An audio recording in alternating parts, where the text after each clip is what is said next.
బంగారం ధరలు గడిచిన 4 రోజులుగా భారీ పతనాన్ని చవిచూస్తున్నాయి. పసిడి వేలల్లో తగ్గుతుంటే వెండి లక్షల్లో తరుగుదల కనిపిస్తుంది.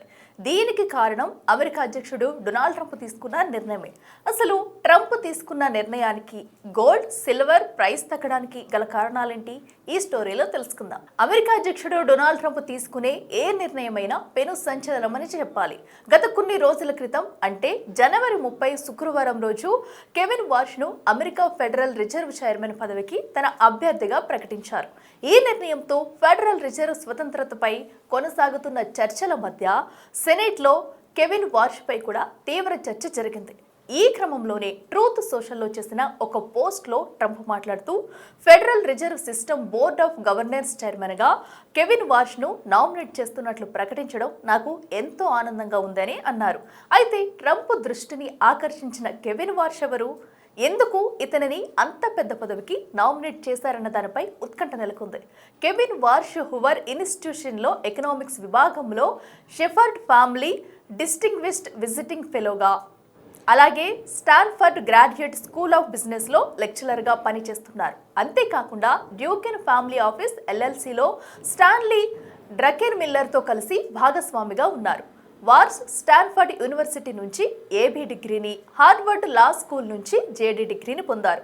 ఆర్థిక శాస్త్రంతో పాటు ఫైనాన్స్ రంగంలో విస్తృత పరిశోధనలు చేసిన వ్యక్తిగా కెవిన్ వార్ష్ నిలిచారు. యునైటెడ్ కింగ్డమ్లో ద్రవ్య విధాన సంస్కరణలపై బ్యాంక్ ఆఫ్ ఇంగ్లాండ్కు ఒక స్వతంత్ర నివేదికను సమర్పించారు. ఆ నివేదికలోని సిఫార్సులను బ్రిటన్ పార్లమెంట్ ఆమోదించింది. ఇన్ని గొప్ప సంస్కరణలు, పెద్ద చదువులు చదివిన కెవిన్ వయసు కేవలం 35 ఏళ్లు మాత్రమే. చిన్న వయసులోనే ఫెడరల్ రిజర్వ్ గవర్నర్గా నియమితులైన వ్యక్తిగా కెవిన్ వార్ష్ చరిత్ర సృష్టించారు.